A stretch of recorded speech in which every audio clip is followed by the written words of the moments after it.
బ్రహ్మానందం అన్నయ్యతో మేము పర్సనల్గా గడుపుతాం, పర్సనల్గా మాట్లాడతాం, పర్సనల్గా ఉంటాం. రంగమార్తాండ అనే సినిమాలో బ్రహ్మానందం అన్నయ్యలో మీరు ఒక 5% మాత్రమే చూశారు.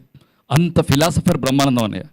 అన్నయ్య దగ్గర కూర్చుంటే ఒక లెక్చరర్ దగ్గర కూర్చున్నట్టుంటుంది, ఒక ముని దగ్గర కూర్చున్నట్టుంటుంది, ఒక యోగి దగ్గర కూర్చున్నట్టుంటుంది. అలా అనర్గళంగా భాగవతం గురించి, రామాయణం గురించి, భారతం గురించి, వేమన సుమతి శతకాల గురించి, కవిత్వం గురించి, సాహిత్యం గురించి, మధ్యతరగతి జీవితాల గురించి, పెంపకాల గురించి, పంపకాల గురించి, పెళ్ళిళ్ళ గురించి, ప్రపంచం గురించి, రాజకీయాల గురించి, వాట్ నాట్, ఎవ్రీథింగ్ ఒక అద్భుతంగా అలవోకగా అలా మనతో మాట్లాడేస్తూ ఉంటారు. అలాగే రఘుబాబు అనే ఎంతమంది అన్నారు, నిజంగా కూడా కొందరిని చూసి కొన్ని నేర్చుకోవాలి. సినిమా వాళ్ళు సన్నబడగానే, సినిమా వాళ్ళు ప్రాపర్గా ఒక షేప్లోకి రాగానే చాలామందికి మన వాళ్ళందరికీ వాళ్ళందరూ ఇంట్లో కూలీలు ఉంటారా, వాళ్ళకు జ్యూసులు ఇస్తారా, వాళ్ళకు హ్యాపీగా ఎప్పుడంటే అప్పుడు, సో అందుకనే సన్నబడతారు.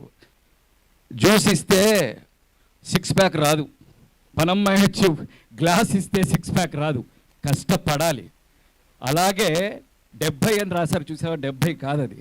చిరంజీవి గారు అలాగే 45లో స్విచ్ ఆఫ్ చేశారు, ఈయన 35లో స్విచ్ ఆఫ్ చేశారు.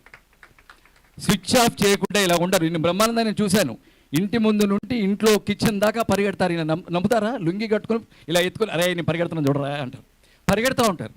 అలాగే అన్నయ్యను కూడా ఒకసారి చిరంజీవి గారిని ఊహించండి, ఉదయం 6 గంటల నుంచి ఎవరో ఒకరు, ఏ ప్రెస్ వాళ్ళో, ఏ అభిమానో ఎవరో, రాత్రి 12 గంటల వరకు ఆయన ఇలాగే ఉండాలి.